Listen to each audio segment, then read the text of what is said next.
कहानी सम्राट मुंशी प्रेमचंद जी की लिखी कहानी सुनाने जा रही हूँ।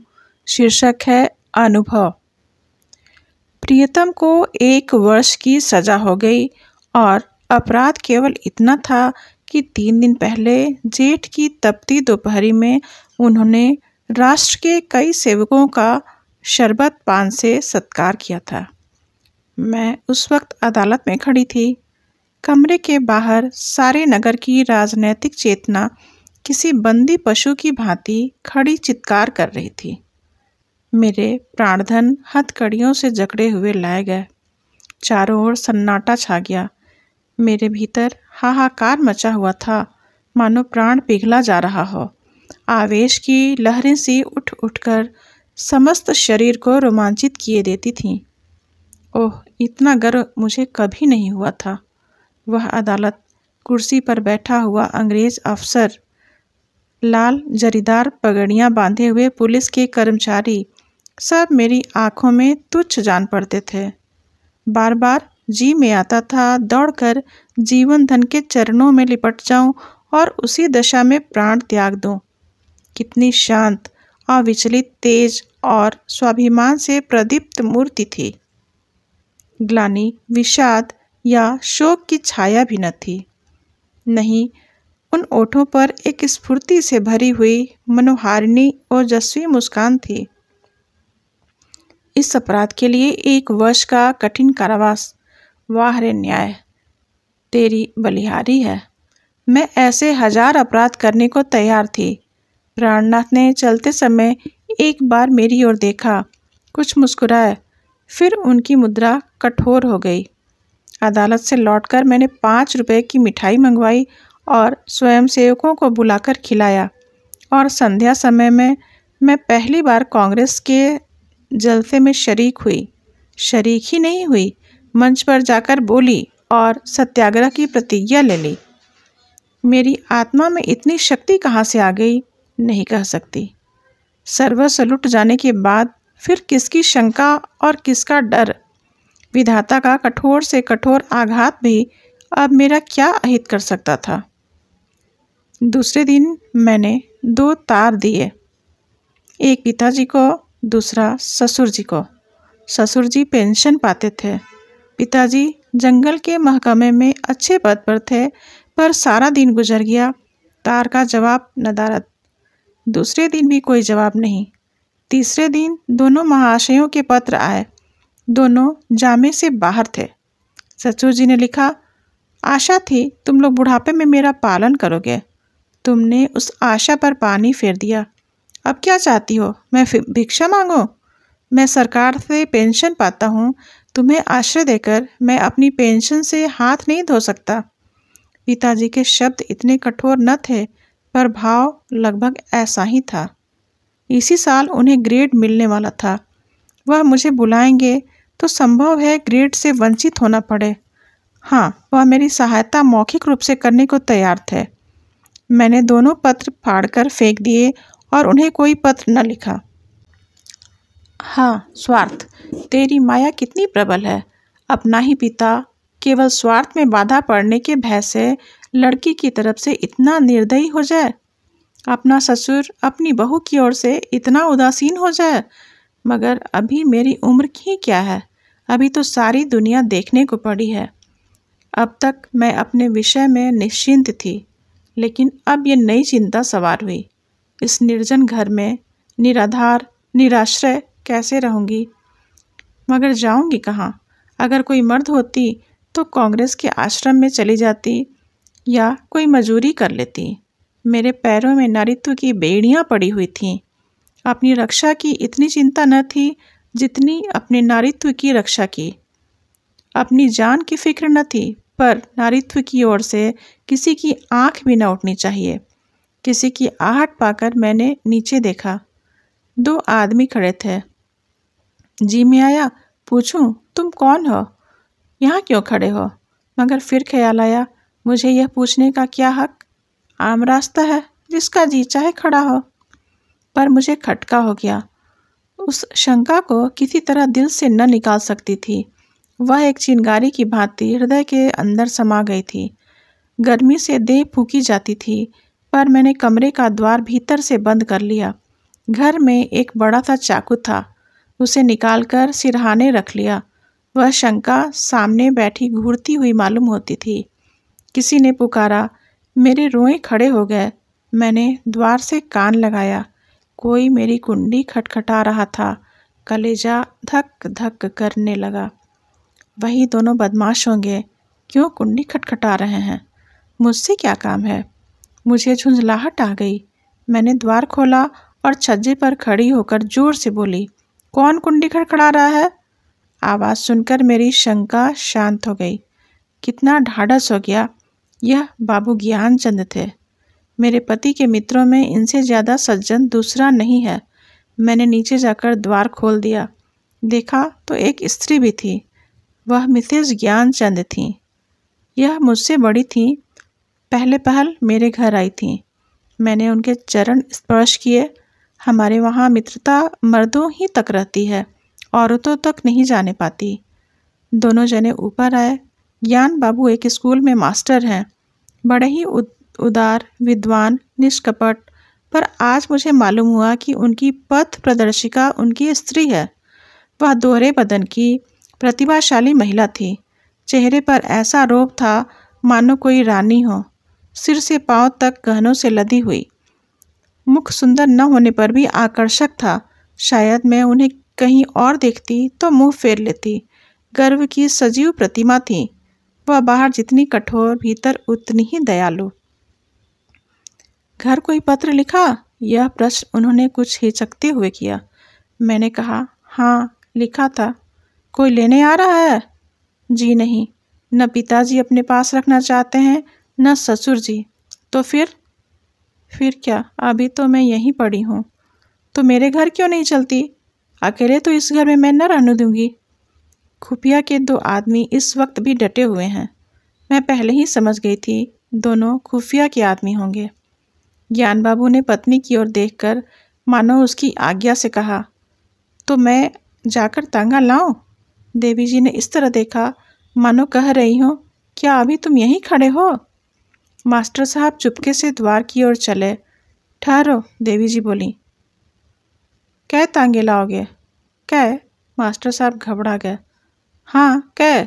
एक तांगे पर 3 सवारियां ही बैठेंगी। संदूक, बिछावन, बर्तन, भाड़े क्या मेरे सिर पर जाएंगे? तो 2 लेता आऊँगा। मास्टर साहब डरते डरते बोले। एक तांगे में कितना सामान भर दोगे? तो 3 लेता आऊँ। अरे तो जाओगे भी? जरा सी बात के लिए घंटा भर लगा दिया। मैं कुछ कहने न पाई थी कि ज्ञान बाबू चल दिए। मैंने सकुचाते हुए कहा, बहन तुम्हें मेरे जाने से कष्ट होगा। और देवी जी ने तीक्ष्ण स्वर में कहा, हाँ होगा तो अवश्य। तुम दोनों जून में 2-3 पाव भर आटा खाओगी, कमरे के एक कोने में अड्डा जमा लोगी, सिर में आने का तेल डालोगी। यह क्या थोड़ा कम है? मैंने झेपते हुए कहा, आप तो बना रही हैं। देवी जी ने सहृदय भाव से मेरा कंधा पकड़कर कहा, जब तुम्हारे बाबूजी लौट आवें तो मुझे भी अपने घर मेहमान रख लेना। मेरा घाटा पूरा हो जाएगा। अब तो राजी हुई? चलो अब सब सामान बांधो, खाट वाट कल मंगवा लेंगे। मैंने ऐसी सहृदय, उदार, मीठी बातें करने वाली स्त्री नहीं देखी। मैं उनकी छोटी बहन होती तो भी शायद इससे अच्छी तरह न रखती। चिंता या क्रोध को तो जैसे उन्होंने जीत लिया हो। सदैव उनके मुख पर मधुर विनोद खेला करता था।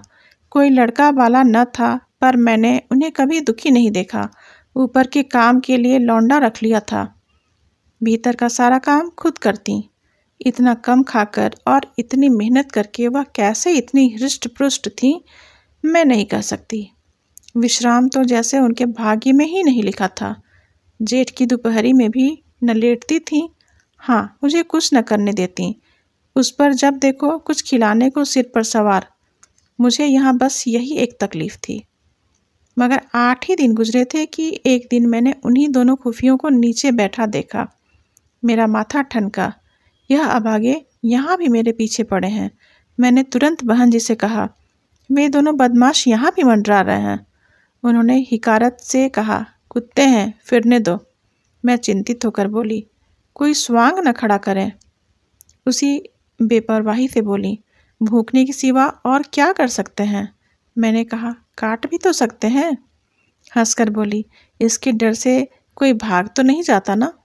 अगर मेरी दाल में मक्खी पड़ गई, बार बार छज्जे पर जाकर उन्हें टहलते देखाती। यह सब मेरे पीछे पड़े हुए हैं, आखिर मैं नौकरशाही का क्या बिगाड़ सकती हूँ। मेरी सामर्थ्य ही क्या है। क्या यह सब इस तरह से मुझे यहाँ से भगाने पर तुले हैं। इससे उन्हें क्या मिलेगा। यही तो कि मैं मारी मारी फिरूं। कितनी नीची तबीयत है। ये सब सोचते हुए एक और सप्ताह बीत गया। उन दोनों दूत ने अपना डेरा वहीं जमा लिया था। ऐसे में मैं और ज़्यादा बेचैन थी, किसी से कुछ कह भी नहीं सकती थी। एक रोज़ संध्या के वक्त ज्ञान जी घर आए। घबराए हुए नजर आ रहे थे। मैं बरामदे में सब्जी काट रही थी। ज्ञान जी सबसे पहले कमरे में गए और अपनी पत्नी को बुलाया। उनकी पत्नी ने कहा, अरे अचानक से क्या हो गया। पहले हाथ मुंह धो लो, कपड़े बदल लो, कुछ खाओ, तब आराम से बैठकर बात करते हैं। उन्होंने पत्नी से बात करने के लिए दोबारा आग्रह करते हुए कहा, तुम क्यों नहीं समझ रही, मेरी जान पर बनाई है।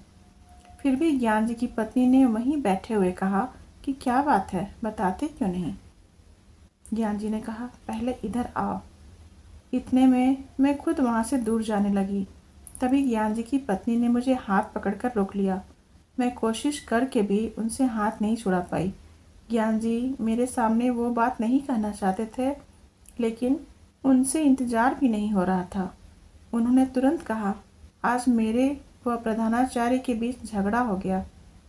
पत्नी ने बड़े ही बनावटी शब्दों में कहा, क्या सच में? तब तो तुमने उन्हें खूब पीटा होगा। ज्ञान जी, तुम्हें मजाक सूझ रहा है, यहाँ मेरी नौकरी आफत में है। पत्नी, जब इतना ही डर था तो झगड़े क्यों। ज्ञान जी, मैं नहीं झगड़ा, उसने मुझे बुलाकर खूब सुनाया।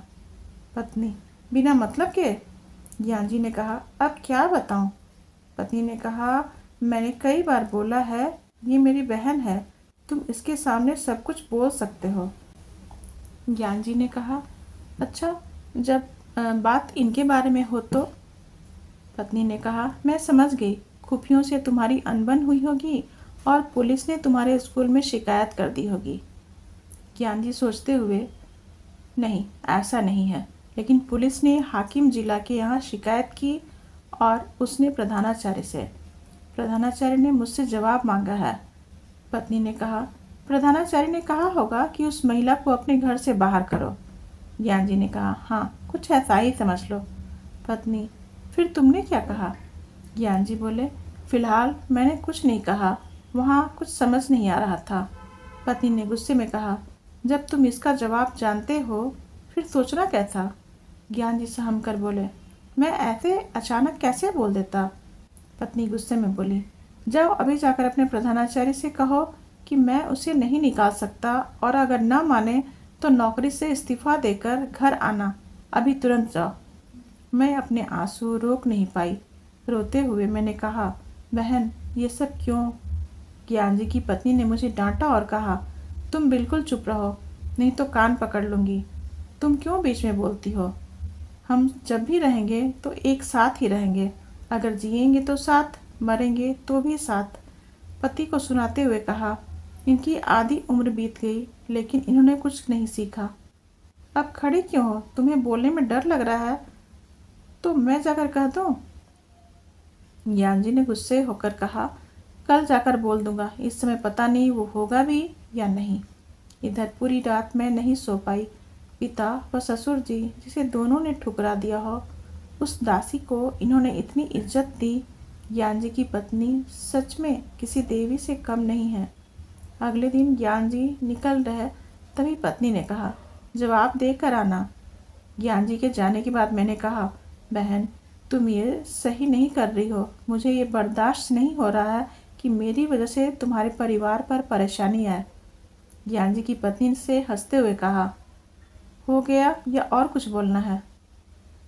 ज्ञान जी की पत्नी ने पूछा कि अच्छा ये बता कि तुम्हारे स्वामी आज जेल की सज़ा क्यों काट रहे हैं। बस इसलिए क्योंकि वो राष्ट्रीय सेवकों की सेवा कर रहे थे। आखिर राष्ट्र की सेवा करने वाले वो लोग कौन हैं? ये हमारे लिए क्यों संघर्ष कर रहे हैं? इनका भी तो परिवार होगा, कारोबार होगा, पर ये सब त्याग कर वो हमारे लिए लड़ रहे हैं। ऐसे लोगों की सेवा कर जेल जाने वाले तुम्हारे पति भी किसी वीर से कम नहीं। ऐसे वीर की पत्नी के दर्शन मात्र से ही आत्मा तृप्त हो जाएगी। फिर मैं नहीं, तू मुझ पर एहसान कर रही है। मैं चुपचाप उनकी बात सुनती रही और कुछ नहीं बोल पाई। संध्या हो गई। ज्ञान जी घर आए तो उनके चेहरे पर अलग सी चमक आ रही थी। पत्नी से पूछा, हार कर आए या जीत कर? ज्ञान जी ने स्वाभिमान के साथ कहा, जीत कर। जब मैंने नौकरी से इस्तीफा दिया तो उसका दिमाग चकरा गया। तभी उसने हाकिम जिला के पास जाकर बात की। वापस आकर उसने बोला, आप राजनीतिक जलसों में क्यों नहीं शरीक होते? मैंने कहा, ना भाई, मैं कभी न जाऊं। उसने पूछा, क्या आप कांग्रेस के सदस्य हैं? मैंने बोला, नहीं, और नहीं किसी सदस्य से मेरा कोई संबंध है। उसने पूछा, क्या कांग्रेस के फंड में आप दान करते हैं? मैंने बोला, ना भाई, फूटी कौड़ी भी नहीं। उसने कहा, तो ठीक है, मैंने आपका इस्तीफा अस्वीकार कर दिया। पत्नी ने ये सुनते ही ज्ञान जी को गले से लगा लिया। धन्यवाद। कहानी अगर पसंद आए तो इसे लाइक, सब्सक्राइब और शेयर ज़रूर करें। धन्यवाद।